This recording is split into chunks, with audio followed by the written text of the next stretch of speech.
감사합니다. 오늘은 룻기 이제 두 번째 시간입니다. 룻기 두 번째 시간. 지난주에는 룻기 첫 번째 시간을 하면서 그 룻기의 좀 개론적인 이야기를 좀 했었고요.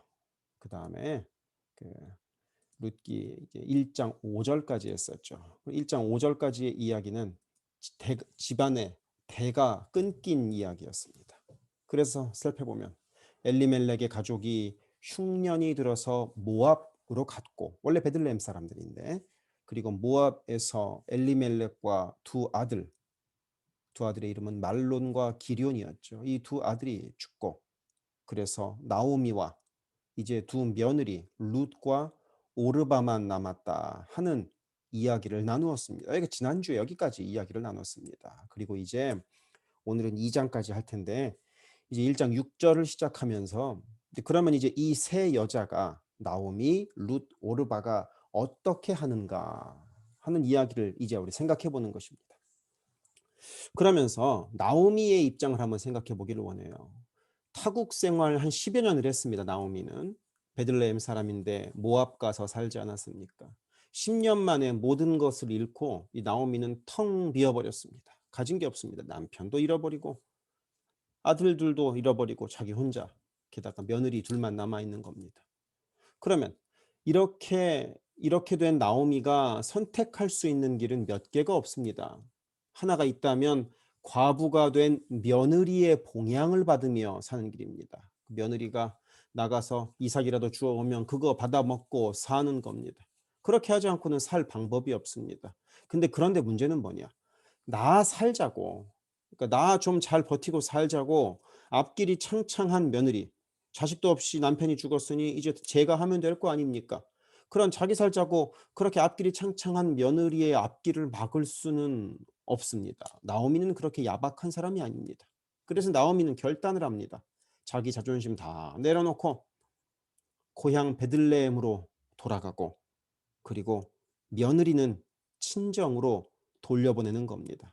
나는 고향으로 가서 어떻게든 어, 아는 사람들이 있으니까 거기서 어떻게 붙어 있으면 되겠지만, 내 며느리들은 같이 가면 안 된다. 내 며느리들은 다 그냥 자기 살 길을 열어줘야겠다 하는 마음으로 친정으로 돌려보내기로 나오미는 결정한 거죠. 그래서 말씀을 읽어보도록 하겠습니다. 6절부터입니다. 성경책 있으신 분들은 성경책을 펴시면서 함께 보시면 훨씬 더 이해가 쉬울 것입니다. 6절 읽겠습니다. 그 여인이 나옴이죠. 모압 지방에서 여호와께서 자기 백성을 돌보시사 그들에게 양식 주셨다 함을 듣고 이에 두 며느리와 함께 일어나 모압 지방에서 돌아오려 하여. 여기까지 보면 나오미가 이렇게 돌아오려 했다 하는 생각을 하는 것은 양식을 주셨다는 소식을 들었기 때문입니다. 10년이나 지속되었던 가뭄이 이제 끝났다는 것입니다. 그런데 여기서 놀라운 것은 여호와께서 양식을 주셨다고 룻기에서 기록하고 있다는 것입니다. 룻기에서 하나님이 무슨 일을 하셨다, 하나님이 어떻게 도우셨다 하는 것을 보여주시는, 그러니까 하나님이 직접 일하신다는 것을 보여주는 구절은 사실 두 개밖에 없습니다. 하나는 지금 이 장면이고, 또 하나는 나중에 룻이 아들을 갖게 되는 장면입니다. 그 외에는 다 우연이나 인간관계를 통하여 일이 이루어져 갑니다. 그래서 양식을 주셔서 나오미가 베들레헴으로 돌아갈 수 있게 된 것은 온전히 하나님의 역사다라는 것을 보여주고 있는 것입니다. 그리고 이제 길을 갑니다. 7절, 그래서 교재 밑에 내용을 잠깐 보면 빵이 떨어진 베들레헴이 원래 뜻이 빵집이죠. 드디어 빵을 주신 겁니다. 이것은 곧 나오미의 불행이 머지않아 행복으로 이제 곧 반전될 것이다 하는 예상을 하게 됩니다. 7절 말씀 읽겠습니다. 있던 곳에서 나오고, 모압에서 나오는 거죠. 두 며느리도 그와 함께하여 유다 땅으로 돌아오려고 길을 가다가, 아마 나오미는 모압을 빨리 벗어나고 싶었을 것입니다. 그래서 며느리도 함께 데리고 나왔어요. 그런데 문득 며느리들을 생각하니까 불쌍하고 측은한 마음이 좀 들었던 모양입니다. 나오미의 입장에서는 자기가 베들레헴으로 가는 게 고향으로 돌아가는 거지만, 두 며느리 곧 룻과 오르바의 입장에서는 고향으로 돌아가는 것이 아니지 않습니까? 나오미도 한 10년 넘게 타향 생활을 해 보니까 이 두 며느리가 베들레헴 가서 타향살이를 할 걸 생각하니까 '야 참 내가 이렇게 고생했는데 너희들이 이제 베들레헴 가서 고생하면 얼마나 힘들겠나.' 하는 생각이 들었던 모양입니다. 이제 그래서 나오미는 어떻게 하느냐. 8 절로 가겠습니다. 나오미가 두 며느리에게 이르되 너희는 각기 자기 어머니의 집으로 돌아가라. 너희 어머니의 집으로 돌아가라. 너희가 죽은 자들과 나를 선대한 것 같이 여호와께서 너희를 선대하시기를 원하며 여호와께서 너희에게 허락하사 각기 남편의 집에서 위로를 받게 하시기를 원하노라 하고 그들에게 입맞춤에 그들이 소리를 높여 울며 나오미에게 이르되 아니니이다. 우리는 어머니와 함께 어머니의 백성에게로 돌아가겠나이다 하는지라. 나오미는 어머니의 집으로 돌아가라고 명령합니다. 왜냐? 그리고 사실 이 며느리들 룻과 오르바는 시어머니를 나오미를 봉양해야 할 책임이 사실은 없습니다. 그럼에도 지금까지 이 룻과 오르바는 남편이 죽었음에도 시어머니를 섬겼습니다. 이 룻과 오르바의 시어머니를 향한 헌신과 사랑을 엿볼 수 있죠. 그러면 이제 너희 어머니 집으로 돌아가라는 겁니다. 이제는 같이 어떻게 베들레헴으로 가겠냐 이겁니다. 그러면서 나오미는 이제 두 며느리를 축복합니다. 그래서 첫 번째 8 절에서 축복을 하죠. 너희들이 나와 내 남편, 내 아들을 선하게 대한 것, 선대한 것과 같이 여호와께서 선대하시기를 너희들을 선하게 대해 주시기를 원한다 하고 축복합니다. 이 두 며느리가 얼마나 시어머니 나오미를 성심성의껏 섬겼으면 이 나오미가 두 며느리를 축복하면서 이런 말을 할까 싶습니다. 여기에서 8 절에 나오는 선대가 무엇이냐면 곧 헤세드입니다. 헤세드. 우리 이 룻기의 주제 단어죠. 헤세드. 헤세드입니다. 룻기에서 헤세드란 단어가 처음 나오는 게 이 1장 8절입니다. 그럼 헤세드의 정의는 무엇이냐? 오늘 공부 맨 끝날 때 한 번 더 말씀을 드리겠지만 여기서 말씀드리자면 어떤 관계에서 요구되는 책임이 있습니다. 아빠는 아빠로서, 아들은 아들로서, 며느리는 며느리로서, 시어머니는 시어머니로서 요구되는 책임이 있죠. 그 책임 이상의 사랑과 충성을 보여주는 것을 헤세드라고 합니다. 이 두 며느리가 나오미에게 헤세드했고 그리고 그런 마음으로 이 나오미는 헤세드의 원조라 할 수 있는 여호와 하나님의 헤세드가 이 두 며느리에게 있기를 바라는 것이죠. 그리고 9절에서 하나 더 나오미가 축복합니다. 하나님께서 너희에게 좋은 신랑감을 주시기를 원한다는 것입니다.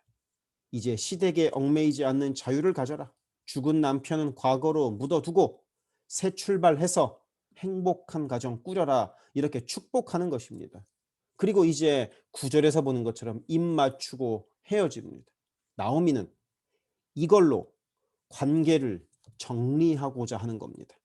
지금까지 몇 년을 함께 살았는지 모르겠지만 시어머니와 며느리로 정들어서 살았지만 이제 나오미는 이 두 며느리들의 앞길을 생각해서 관계를 정리하고자 말하는 것입니다.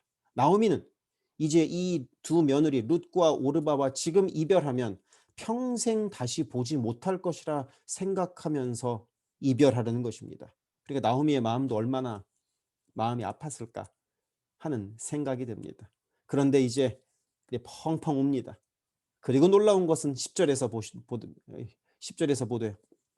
보듯이 이 두 며느리가 돌아가지 않겠다고 결단하는 겁니다. 여기에서 시어머니와 며느리의 관계가 얼마나 깊었는지를 알 수 있습니다. 왜냐하면 이런 거는 강요한다고 되는 게 아니지 않습니까?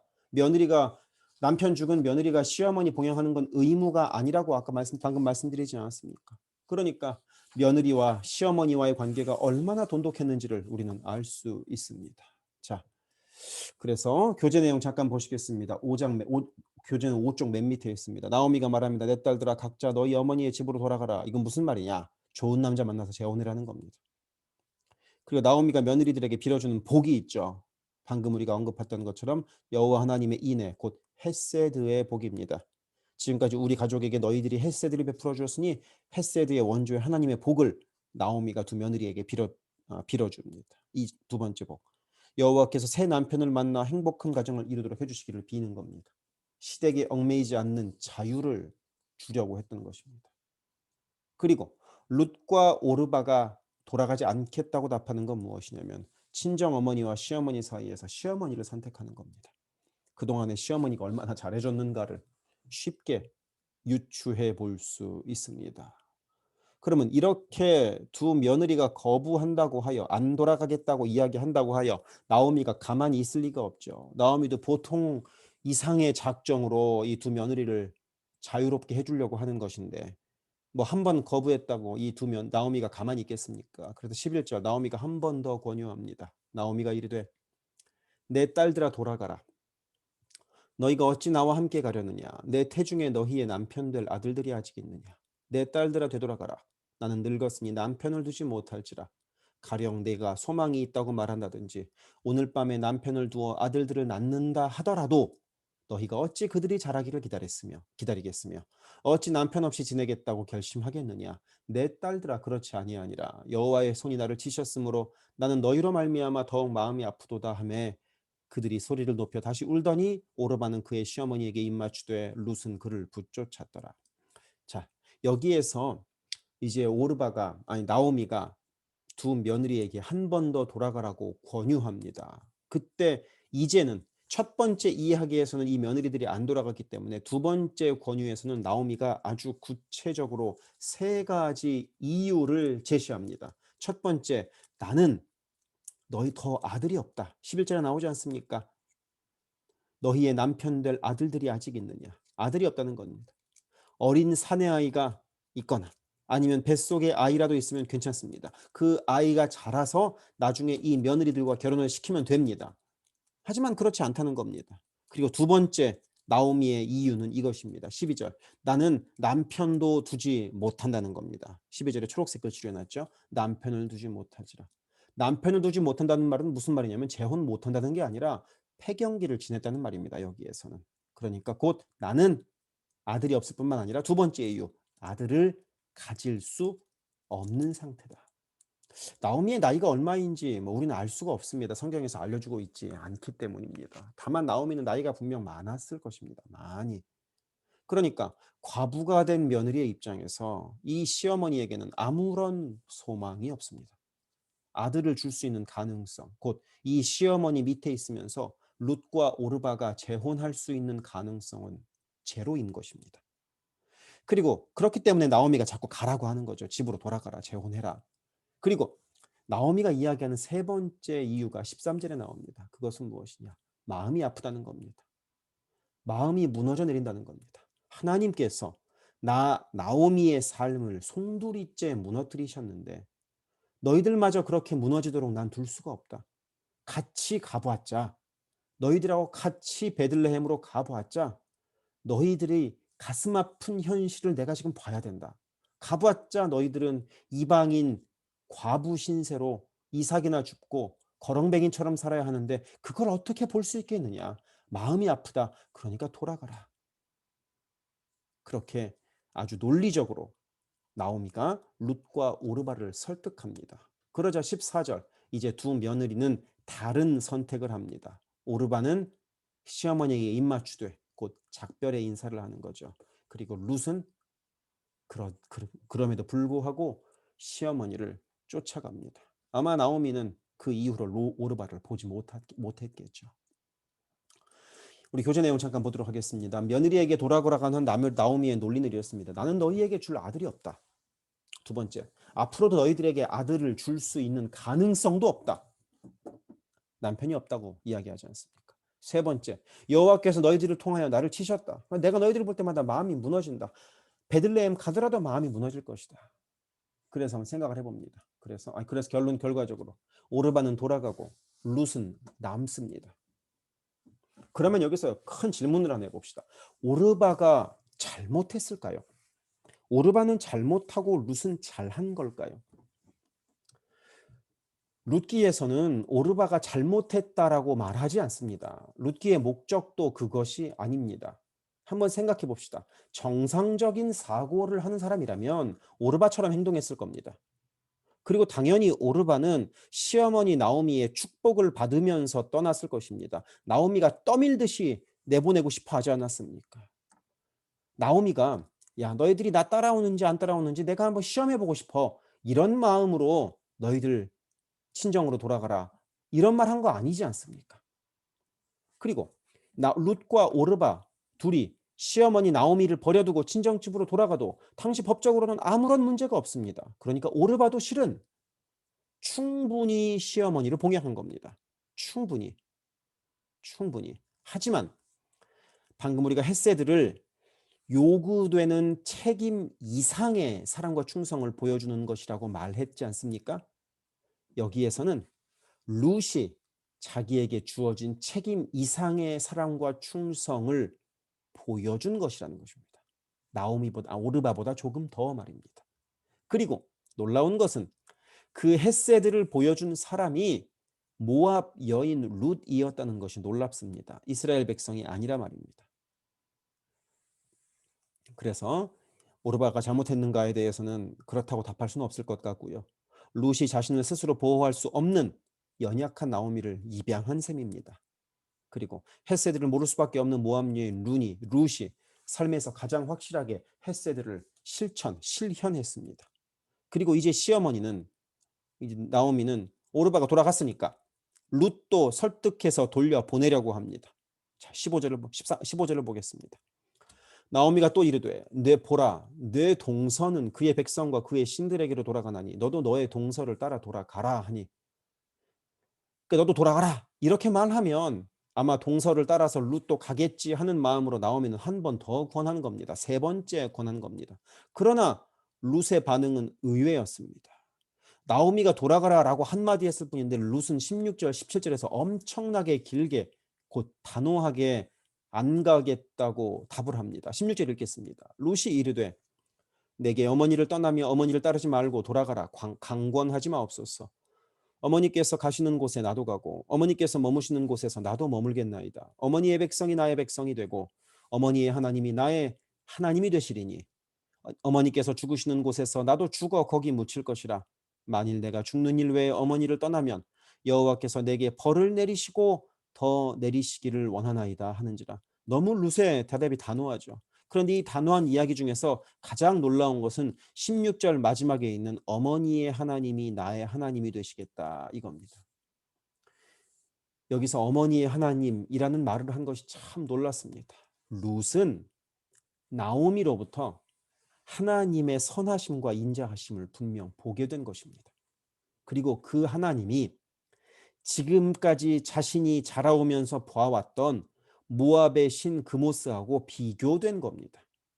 그렇게 하나님의 선하심을 맛보았는데 어떻게 내가 다시 모압의 신에게로 돌아갈 수 있겠느냐 하고 룻이 대답하고 있는 것입니다. 그래서 룻은 단순하게 재혼 대신 시어머니를 선택한 것이 아니라 신앙 문제로 돌아가지 않은 것입니다. 곧 개종한 겁니다. 이 룻은 개종한 겁니다. 그래서 그런데 생각을 해봅시다. 이 모압 여인, 룻은 모압 사람이니까 이 모압 사람이 이스라엘로 돌아간다고 해서 이스라엘 사람들이 자기 공동체에 끼워 주겠습니까? 하나님은 신명기 말씀 통 24장 말씀 통해서 모압 사람은 이스라엘 총회에 들어오지 못한다고 정해 놓으셨습니다. 그러니까 룻은 시어머니를 따라가는 선택이 불확실한 불안한 미래를 선택하는 겁니다. 그래도 룻은 하나님을 선택하는 겁니다. 왜? 개종한 겁니다. 자기가 지금까지 믿고 있던 모압의 신 그모스와 하나님 여호와와 너무 다르게 비교되었기 때문입니다. 그래서 18절 나오미가 룻이 자기와 함께 가기로 굳게 결심함을 보고 그에게 말하기를 그치니라. 이렇게 룻이 단호하게 나오미를 따라가기로 결단하는 이 사건을 가지고 이 유태인들은 오래전부터 룻이 이때 유태인이 되겠다고 서약한 것으로 믿습니다. 재미있는 생각을 하고 있죠. 그래서 어머니가 유태인이면 나도 유태인이다. 이게 여기서 나왔다고 생각한답니다. 생각은 자유죠. 예. 그래서 교재 내용 잠깐 보시면 우리 6종 맨 아랫부분입니다. 룻이 돌아가지 않는 이유는 신앙적인 이유입니다. 그래서 모압의 신 그모스를 버리고 이스라엘의 하나님 여호와를 택하는 것입니다. 그리고 나오미의 가장 큰 관심은 딸 같은 며느리 룻이 평안한 것이었습니다. 그것을 바래 가지고 3번씩이나 돌아가라고 이야기했던 겁니다. 그래서 나오미는 룻이 "내가 어머니 따라가겠습니다."라고 할 때 이 얼마나 과분한 선물입니까? 내가 혼자 가서 살 수 있는데 가서 나를 돌봐주겠다니 얼마나 과분한 선물입니까? 그러니까 나오미는 이거 받아들일 수가 없는 겁니다. 그러면 생각을 해봅시다. 며느리, 좋은 며느리의 기준이 룻이 될까요? 모든 며느리는 룻처럼 해야 될까요? 룻기는 그걸 말하고 있지는 않은 것 같습니다. 룻이 섬기는 것은 참 아름답죠. 귀하죠. 방금 이렇게 고백하는 거 얼마나 놀랍습니까? 하지만 룻 혼자 그러지 않았습니다. 나오미도 며느리 룻을 잘 섬겼습니다. 나오미는 딸 같은 며느리 룻의 평안을 바랬습니다. 그러니까 룻이 동행하는 게 나오미에게는 과분한 선물이라고 생각할 수 있습니다. 그러니까 모든 며느리는 룻이어야 된다가 아니라 룻과 나오미처럼 좋은 시어머니와 며느리의 관계가 되는 것이 좋겠다라는 쪽으로 결론을 내리는 것이 이 룻기의 의도와 훨씬 더 부합하지 않을까 하고 생각을 해봅니다. 자, 이렇게 해서 오르바는 집으로 가고 친정으로 돌아가고 룻만 남아서 나오미와 동행을 하여 베들레헴으로 돌아갑니다. 19절 읽겠습니다. 교재로서는 이제 7쪽으로 갑니다. 이에 그 두 사람이 베들레헴까지 갔더라. 베들레헴에 이를 때 온 성읍이 그들로 말미암아 떠들썩 떠들며 이르기를 이 이가 나오미냐 하는지라. 나오미가 그들에게 이르되 나를 나오미라 부르지 말고 나를 마라라 부르라. 이는 전능자가 나를 심히 괴롭게 하셨습니다. 이니라.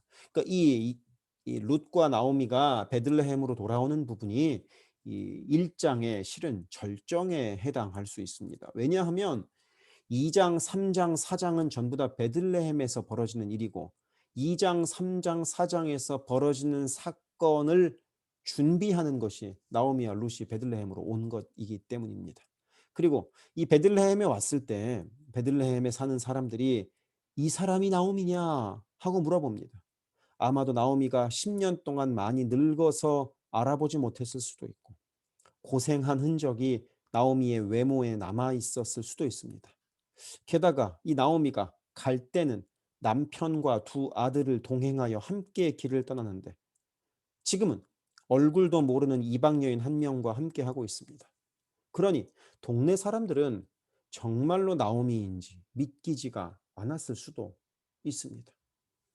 그리고 여기서 나오미가 자기를 나오미가 말고 마라라 부르라고 하죠. 나오미는 환희나 뭐 사랑스러움, 기쁨 뭐 이런 뜻인데 마라는 고통, 쓴맛 이런 의미입니다. 우리 지난주 목요일이었죠. 지난주 목요일 큐티 때 본문이 그거였죠. 마라의 쓴물이었죠. 예, 마라였습니다. 그럼 거기도 쓴맛입니다. 예, 마라는 그런 뜻입니다. 그리고 나오미가 얼마나 고통스러웠으면 나 마라라고 불러줘. 이렇게 말하였을까 하고 생각을 해봅니다. 그 이유가 이제 21절에 나오는데 내가 풍족하게 나갔더니 여호와께서 내게 비어 돌아오게 하셨느니라. 여호와께서 나를 징벌하셨고 전능자가 나를 괴롭게 하셨거늘 너희가 어찌 나를 나오미라 부르느냐 하니라. 텅 빈 삶으로 돌아왔다는 것입니다. 그리고 나오미는 이렇게 나를 텅 비게 만든 분이 하나님이라고 고백하고 있습니다. 나의 희망을 뺏어가신 분도 하나님이고 결국 나를 이렇게 비참한 모습으로 베들레헴으로 돌아오게 만드신 분도 하나님이라는 것입니다. 22절. 나오미가 모압 지방에서 그의 며느리 모압 여인 룻과 함께 돌아왔는데 그들이 보리 추수 시작할 때에 베들레헴에 이르렀더라. 그리고 이제 22절 말씀에서는 보리 추수 시작할 때 돌아오지 않습니까? 이제 무언가 새로운 일이 벌어질 것 같은 기대감이 이 22절에 남아 있습니다. 왜냐? 보리 추수 시작할 때는 당시에 가장 풍성한 때이기 때문입니다. 원래 추수할 때가 사람들이 좀 풍성하고 마음도 넉넉해지고 곳간도 가득 차는 즐거움도 있지 않습니까? 그리고 이 당시에는 보리 추수할 때부터 밀 추수할 때까지 기간이 약 7주간, 한 2달이 약간 안 되는 기간이었다고 그래요. 이 기간이 가장 풍요로운 때입니다. 가장 풍요롭다는 얘기는 이 나오미와 룻도 정착하기가 상대적으로 쉬운 때라는 것입니다. 그만큼 미래도 나아질 것이라는 기대를 하게 만들죠. 교재 보겠습니다. 나오미는 모두 잃고 텅 빈 삶으로 돌아왔습니다. 그리고 이제 룻은 나오미의 텅 빈 삶을 풍요로 채워주는 역할을 이제 곧 하게 될 것입니다. 그리고 추수철입니다. 이때는 1년 중 가장 즐겁고 행복한 때입니다. 그래서 큰 슬픔, 지금 나오미는 슬프죠. 그 큰 슬픔은 추수철의 큰 기쁨으로 이제 곧 변화될 것입니다. 그래서 이 추수철은 베들레헴 정착이 1년 중 다른 때보다 상대적으로 쉬운 때라 할 수 있습니다. 타이밍이 참 좋았던 거죠. 그래서 나오미와 가족들을 떠나게 한 것은 기근이었습니다. 그런데 이제 추수가 그녀를 돌아오게 했습니다. 텅 빈 나오미의 삶이 이제 곧 추수의 풍성함으로 채워지지 않을까 하는 기대를 하게 만듭니다. 그리고 가장 중요한 게 이거죠.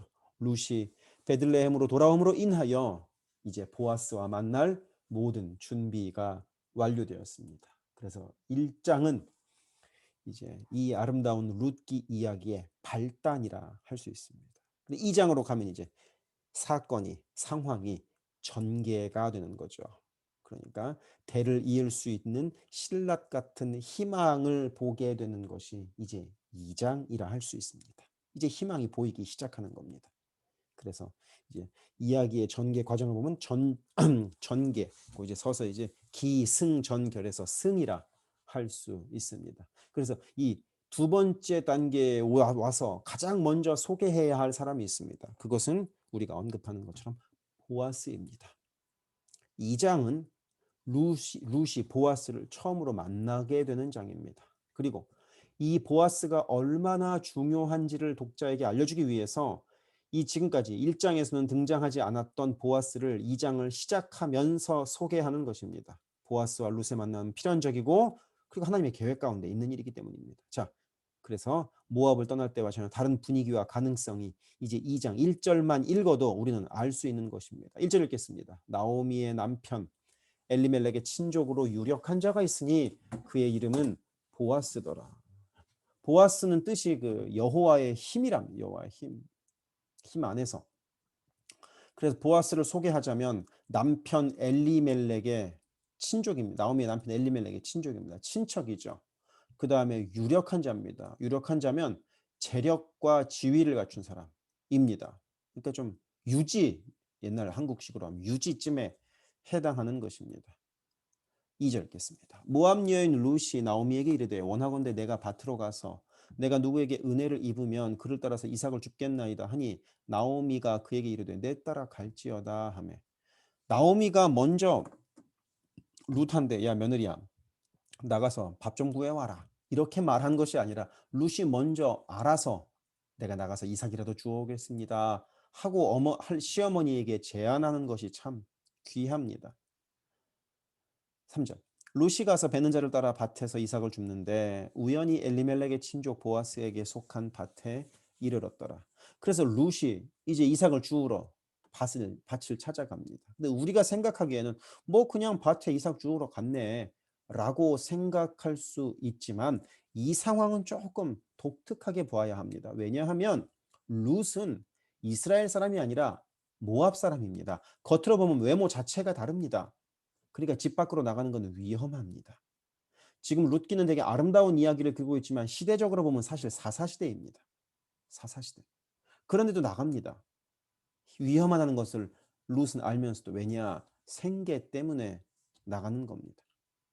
나오미가 나 대신 나오미가 이삭 주면 어떡해? 시어머니가 이삭 주면 동네 사람들 다 아는데 이삭 주면 그거 얼마나 참 수치스러운 일이야. 이런 마음으로 룻이 먼저 나가겠다고 하지 않았을까 하는 생각이 듭니다. 그런데 이렇게 이스라엘에게는 가난한 과부들을 위한 혜택이 몇 가지가 있습니다. 우리 교재에 기록을 해놨죠. 그 7점 밑에 있는데 이스라엘 공동체가 가난한 과부에게 주는 혜택이 몇 가지가 있습니다. 그래서 첫 번째는 매년 추수철에 어느 정도를 남기고 수확해서 가난한 자도 추수할 수 있도록 합니다. 가난한 자도 추수의 기쁨을 누릴 수 있도록 도와주는 겁니다. 하나님이 제정하신 것이죠. 그리고 매 3년째 되는 해에 드리는 11조는 약자를 위한 구제 헌금으로 사용했습니다. 이거를 잘 드리면 하나님께서 복 주신다고 약속하셨습니다.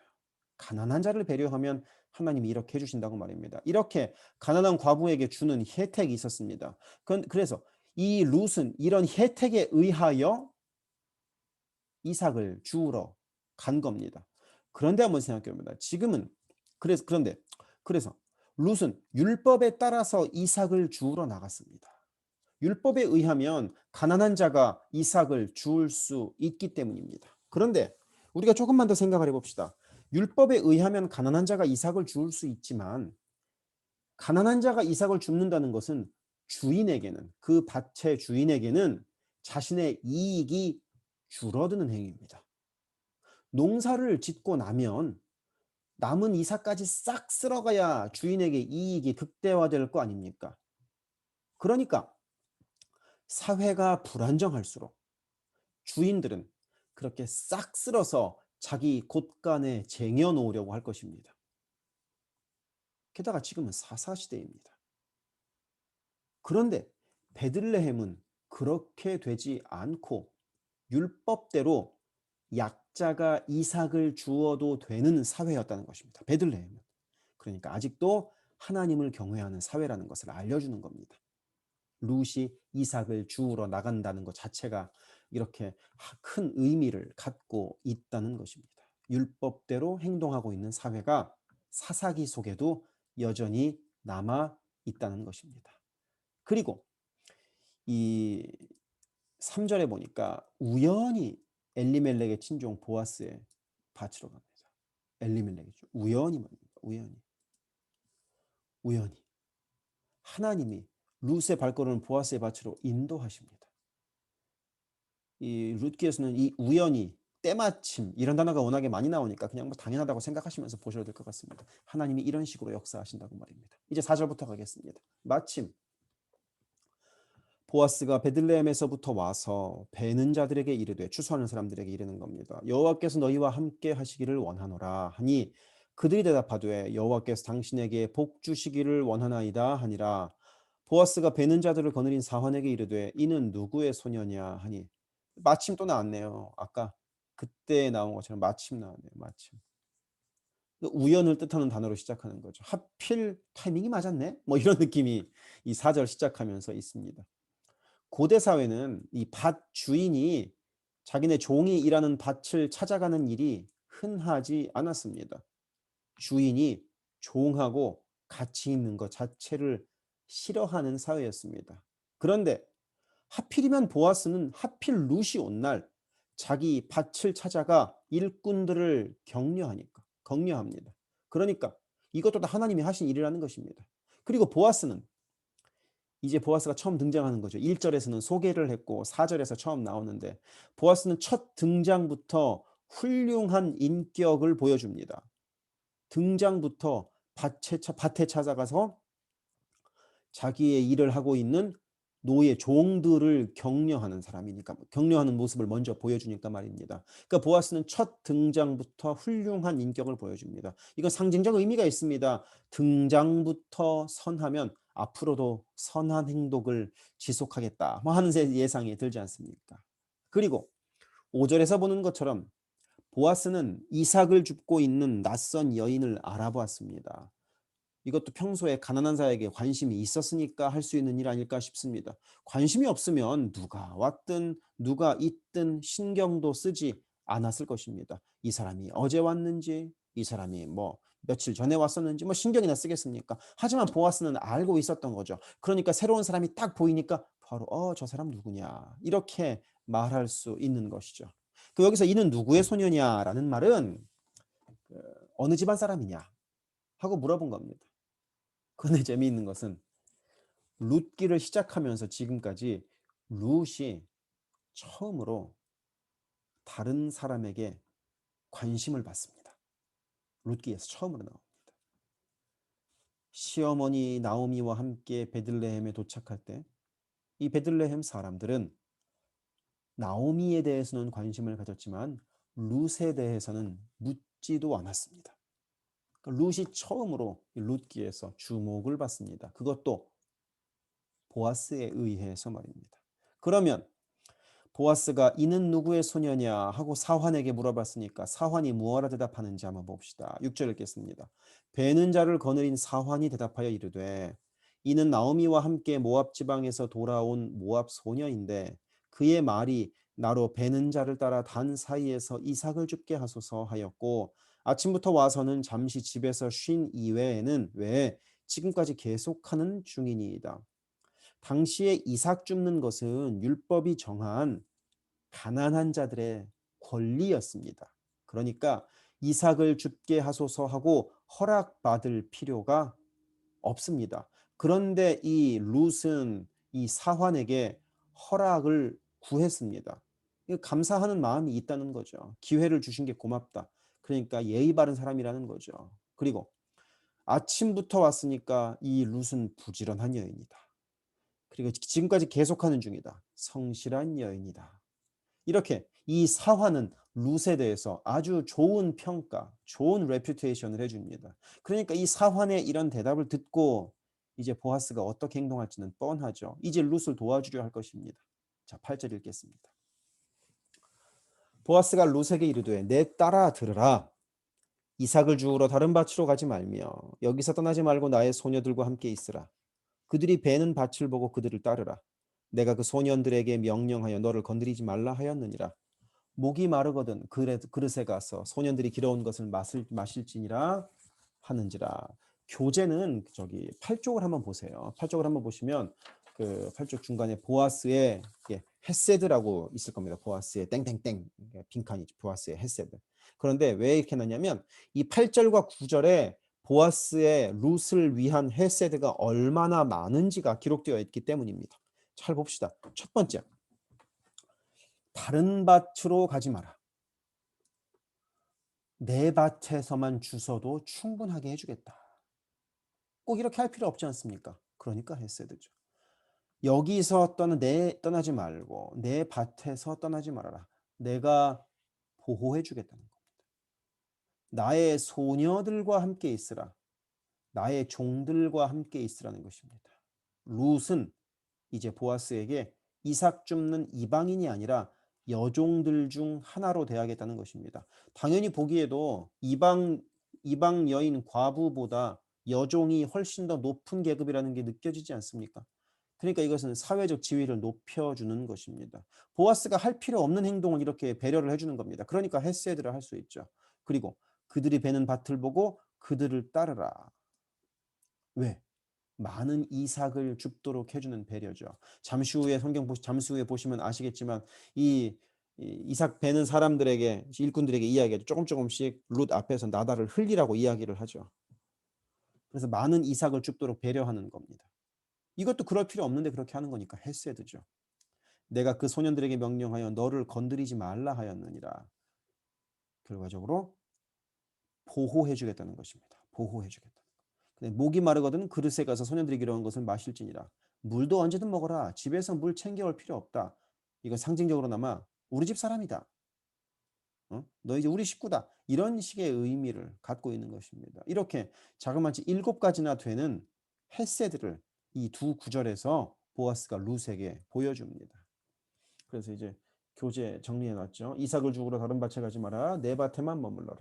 자기 밭을 떠나지 말아라. 신변 안전을 책임지겠다. 나의 소녀 종들과 함께 있으라. 보호하겠다. 이방인이 아니라 여종으로 취급하는 거죠. 추수꾼 뒤를 바짝 따르라. 이삭을 많이 줍도록 하는 배려죠.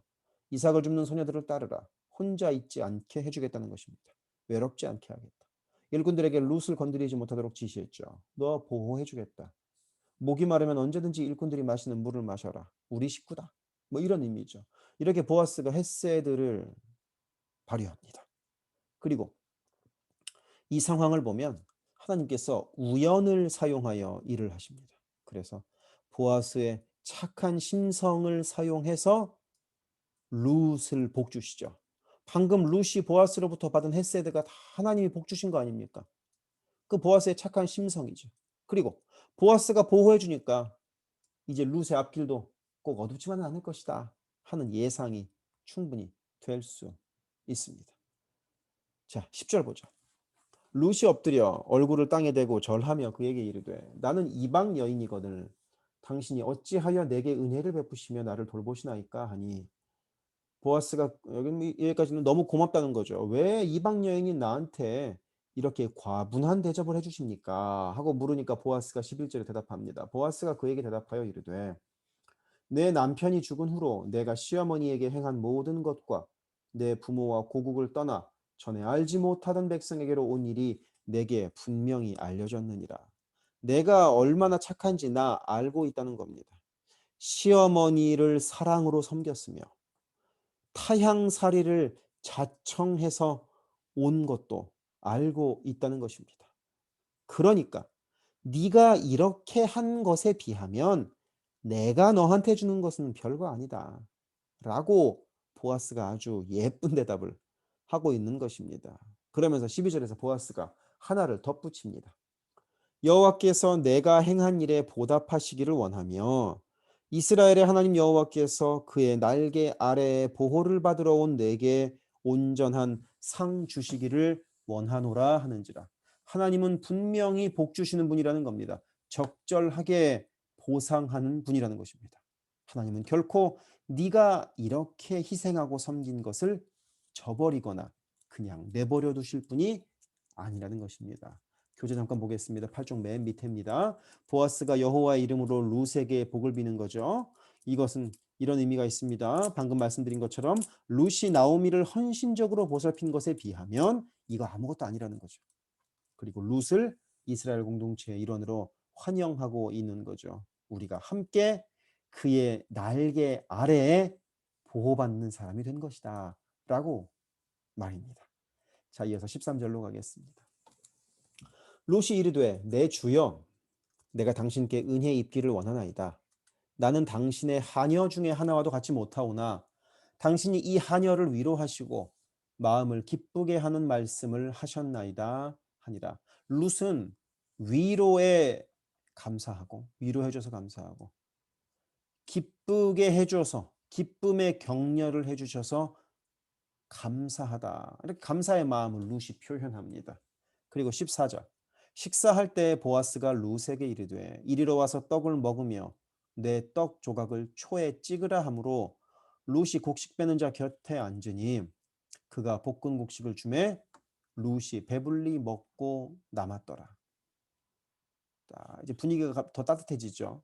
이제 남편이 죽은 이후로 이제 룻이 좀 항상 좀 무언가 불안하거나 이랬을 텐데 이제 좀 무언가 안정을 찾은 것 같습니다. 보아스의 인정도 받았고 일거리도 생겼고 또 안전하게 일할 수 있게 해줬고 또 먹을 것도 이렇게 주니까 룻은 이제 정말로 그야말로 안정을 찾은 것 같습니다.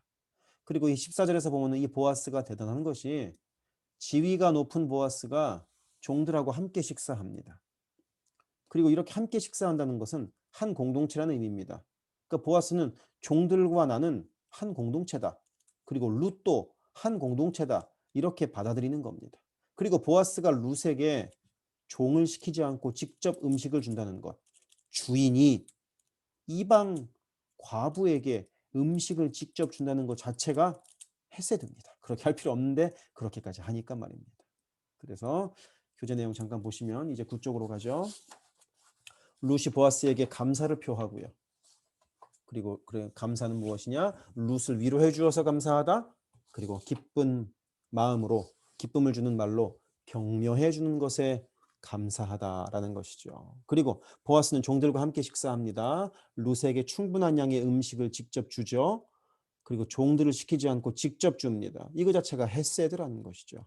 자, 그러면 이제 이 이야기는 또 어떻게 진행되는지 봅시다. 그럼 보아스가 일꾼들에게 무언가 좀 지령을 내립니다. 이제 식사를 했으니까 또 오후 일을 해야 되지 않겠습니까? 15절. 룻이 이삭을 주우러 일어날 때 보아스가 자기 소년들에게 명령하여 이르되 그에게 곡식단 사이에서 줍게 하고 책망하지 말며 또 그를 위하여 곡식다발에서 조금씩 뽑아버려서 그에게 줍게 하고 꾸짖지 말라 하니라. 당시 이삭 줍는 사람은 가난하거나 여자거나 이방인인 경우가 대부분이죠. 안 그러면 이삭을 줄 이유가 없으니까요. 그러다 보니까 추수하는 일꾼들은 주인 모를 때 이삭 줍는 사람을 무시하기 일쑤였고 야단도 쳤습니다. "어이 글로 가지 마. 가지 마." 뭐 이런 식으로 말입니다. 그러니까 책망하지 말라는 겁니다. 그리고 곡식 단 사이에서 줍게 합니다. 그 얘기는 곧 무엇이냐? 많이 줄 수 있게 해 주겠다는 겁니다. 거기서 그치는 것이 아니라 곡식 다발에서 조금씩 뽑아 버리라는 것은 무엇이냐? 정말 많이 줍게 해 주겠다는 거죠. 참 대단한 헤세드를 보아스가 룻에게 발휘하는 것입니다. 당시 정서에서는 배려하기 힘든 헤세드죠. 그리고 법이 규정한 것보다 훨씬 더 큰 헤세드를 베풉니다. 그리고 하나님이 룻을 대하시는 것처럼 보아스가 룻을 대합니다. 룻이 보기에는 보아스가 하나님처럼 보이지 않았을까요? 너무나 고맙고 너무나 감사하고 뭐 이런 마음이 어마어마하게 많이 들지 않았겠습니까? 자, 이제 일을 다 끝내고 이제 룻이 집으로 돌아갑니다. 17절입니다. 룻이 밭에서 저녁까지 춥고 그 주운 것을 떠니 보리가 한 에바쯤 되느니라. 한 에바면 그 22리터입니다. 22리터. 갤런으로 하면 6갤런 가까이 됩니다. 6갤런. 어마어마하죠? 예. 하루에 이삭 주어서 이렇게 많이 얻을 수 있을까요? 그리고 이제 앞으로 추수가 이제 끝날 때까지는 방금 아까 말씀드린 것처럼 7주가 남았습니다. 7주. 보리 추수부터 밀 추수까지가 7주 남았는데 매일 이렇게 줍는다면 매일 물론 이제 뭐 이렇게까지는 못 줍겠지만 뭐 이날은 첫날이었으니까 그랬겠지만 어쨌든 이렇게 줍는다면 최소한 1 년의 반 정도는 지낼 수 있는 식량을 이 7주간 주워 가지고 얻을 수 있습니다. 어마어마하죠. 한 에바라는 것은 눈이 휘둥그레질 만한 양입니다. 게다가 한 에바 6갤런을 이 룻이 머리에 이고 갔던 모양입니다. 힘도 셌던 모양입니다. 고대 바벨론에서는 그 일꾼들 있죠. 그러니까 뭐 공사장이나 이런 데서 일하는 노동자들에게 그러니까 가장 그 기본적인 소득을 받는 노동자들에게 하루 급료가 하루 임금이 1 리터에서 2 리터 보리였다 그래요. 뭐 쿼터나 아니면 하프 갤런쯤 되는 그 정도 보리를 주었다고 하니까. 그러니까 1 에바를 주었다는 것은 어마어마하게 많이 주신 것입니다. 그러니까 보아스의 지시에 따라 일꾼들이 그 이삭을 룻 앞에서 살살 흘려주지 않았다면 이거 불가능한 일이죠. 그리고 그래서 룻이 이렇게 한 에바쯤 갖고 왔다는 것은 룻이 하루 종일 얼마나 열심히 일했을까와 함께 보아스가 참 큰 헤세드를 발휘했다라는 것을 보여줍니다. 18절. 그것을 가지고 성읍에 들어가서 시어머니에게 그 주운 것을 보이고 한 에바 엄청나게 큰 것을 보이고 그가 배불리 먹고 남긴 것을 내어 시어머니에게 드립니다. 먹고 남은 점심도 가져다 드리는 겁니다. 볶은 곡식을 아까 우리 보아스가 주어서 먹지 않았습니까? 그러니까 룻이 얼마나 마음이 따뜻한가를 보여주죠. 생각해 봅시다. 룻이 보아스의 밭에서 보아스랑 밥 먹을 때 마음 편하게 식사를 했을까요? 뭐 보아스가 두려워서 그런 게 아니라 시어머니 생각하면 말입니다. 보아스가 준다고 해서 그대로 그거 다 먹었겠습니까? 시어머니 나오미는 집에서 굶고 있을 텐데 그 생각하면 룻이 이 음식이 자기 목에 제대로 넘어갔겠습니까? 그러니까 룻은 음식을 남겨놓고 음식 남긴 것을 이제 시어머니에게 드리는 겁니다. 여기서 배불리 먹고 남긴 것이라는 말은 보아스가 많이 줬다는 것을 이야기하고자 함이겠지. 룻이 정말로 진짜 배가 산처럼 나오도록 먹지는 않았을 것 같은 분위기가 느껴집니다. 19절. 시어머니가 그에게 이르되 오늘 어디서 주었느냐 어디서 일을 하였느냐 너를 돌본 자에게 복이 있기를 원하노라 하니 룻이 누구에게서 일했는지를 시어머니에게 알게 하여 이르되 오늘 일하게 한 사람의 이름은 보아스니이다 하는지라. 나오미도 이제 이 정도 주우려면 누군가 도와주지 않으면 불가능한 양이라는 걸 알았으니까 보아스니이다라는 말을 듣고 나오미는 아마 화들짝 놀라지 않았을까 하는 생각이 듭니다. 여기까지 잠깐 교재를 봅시다. 하네바의 곡식은 방금 말씀드린 것처럼 22리터입니다. 만약 추수기간인 7주간 매일 준다면 한 반년 정도는 이 룻과 나오미가 먹을 수 있는 양이었을 것 같습니다. 그러니까 누군가의 도움 없이는 줄 수 없는 양이죠. 룻이 시어머니 나오미에게 헤세드를 베풀었습니다. 밭에 이삭 주우러 먼저 가겠다고 한 것 자체가 헤세드 아닙니까?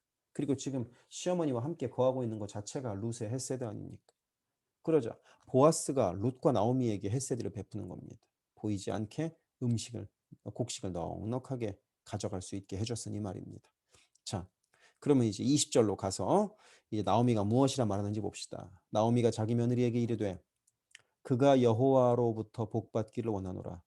그가 살아있는 자와 죽은 자에게 은혜 베풀기를 그치지 아니하도다. 참 놀랍습니다. 여기에서 나오미는 나와 너 룻에게 은혜를 베푼 것이 아니라 죽은 자에게까지 은혜를 베풀었다고 이야기합니다. 그것은 무엇이냐? 나의 남편, 너 룻의 남편의 자존심까지 세워준 것이다 하고 생각하는 것입니다. 하고 나오미가 또 그에게 이르되 그 사람은 우리와 가까우니 우리 기업 물을 자 중에 하나이니라 하니라. 그 당시 이제 기업을 물은다는 건 우리가 지난주에 설명을 드렸고 나오미와 가장 가까운 친척 중에 한 명이라는 것이죠. 그런데 룻은 아니 나오미는 이 보아스가 우리의 기업 물을 자 중에 하나라는 것을 당연히 알고 있었지만 이 기업을 물은다는 것 자체가 엄청난 헬세들을 발휘하지 않고는 불가능합니다. 내가 할 필요가 없는 건데 하는 거니까 말입니다. 자기가 손해를 봐가면서까지 하는 일이 바로 이 기업 무르는 것이기 때문입니다. 그래서 아마도 이 정도로 인품이 좋은 보아스라면 이렇게 이방 여인 과부에게 그러니까 한 에바 정도의 곡식을 주울 수 있게 할 정도로 인품이 좋은 사람이라면 보아스가 그런 사람이라면 아마 기업을 물을 수도 있지 않을까.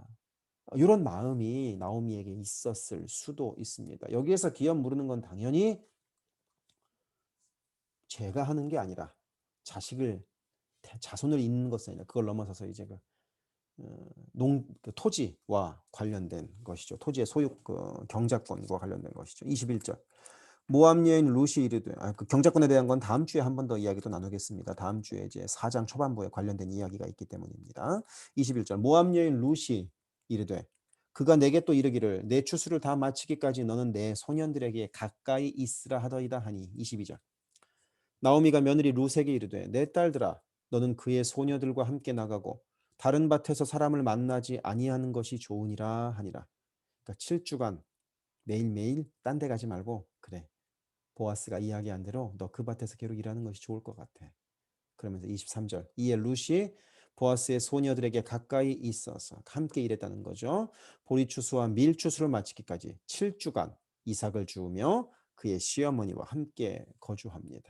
물론 매일매일 7주간 한 에바씩 가져가지는 않았을 겁니다. 하지만 충분한 양의 곡식을 당연히 이 룻은 그리고 나오미는 얻을 수 있었을 것입니다. 그래서 이제 나오미가 보아스는 기업 물을 수 있는 자 중에 하나다라고 말한 것은 기업을 무르는 것은 큰 헤세드를 베풀 마음이 있어야만 가능한 일이기 때문에 보아스라면 가능하지 않을까 하고 이제 생각을 해보는 것입니다. 그리고 하지만 이 이야기가 보아스의 등장으로 인하여 보아스가 기업 물을 자 중에 한 명이라는 것으로 인하여 무언가 이야기가 좀 진행될 것 같지만 이 이야기는 추수가 끝날 때까지 미뤄집니다. 이야기가 빠르게 진행되는 것이 아니라 좀 숨고르게 하는 시간을 갖습니다. 그러고서 이제 추수가 끝나고 그 다음 사건이 이제 3장에서 펼쳐지게 됩니다. 뭐 성경 많이 읽으신 분들은 아니 많이 안 읽으셨더라도 성경 내용을 조금이라도 아시는 분들은 룻기의 스토리가 어떻게 이어져 가는지는 잘 알고 계시지 않습니까? 그러니까 룻기의 새로운 스토리를 공부하겠다 이런 마음보다도 이 속에 헤세드가 얼마나 많이 들어있는가 하는 것을 생각하면서 계속해서 이야기를 우리가 함께 들어보았으면 좋겠습니다. 이제 3장, 4장 이야기는 다음 주에 나누도록 하고요. 어쨌든 오늘의 이야기를 통하여 참 저 개인적으로는 저도 공부하고 준비하면서 따뜻한 마음이 참 많이 느껴졌습니다. 룻도 따뜻하고 나오미도 따뜻하고 보아스도 따뜻합니다. 그리고 오르바도 이해가 어느 정도 됩니다. 그리고 이런 사람들의 따뜻한 마음이 느껴짐과 함께 나도 헤세드를 좀 베푸는 삶을 살아야겠다 하는 생각을 우리가 할 수 있기를 원합니다. 룻기가 요구하는 것이 룻기를 읽고 있는 우리들에게 원하는 것이 바로 이것이기 때문입니다. 헤세드는 꼭 대가를 받아야 해서 헤세드를 베푸는 것이 아니라 그걸 베푸는 것 자체로 하나님의 일을 하는 것이기 때문입니다.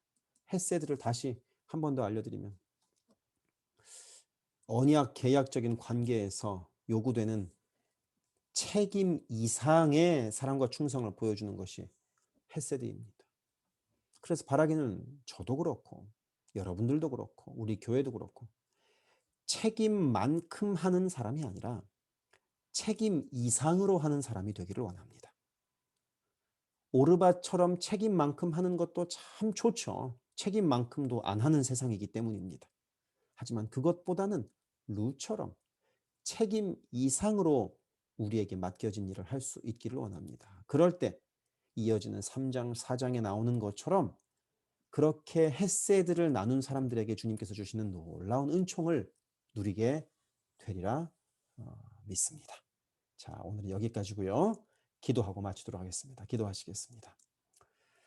사랑의 하나님 아버지, 오늘은 룻기 1장, 2장을 통하여 하나님의 헤세드를 생각해 보았습니다.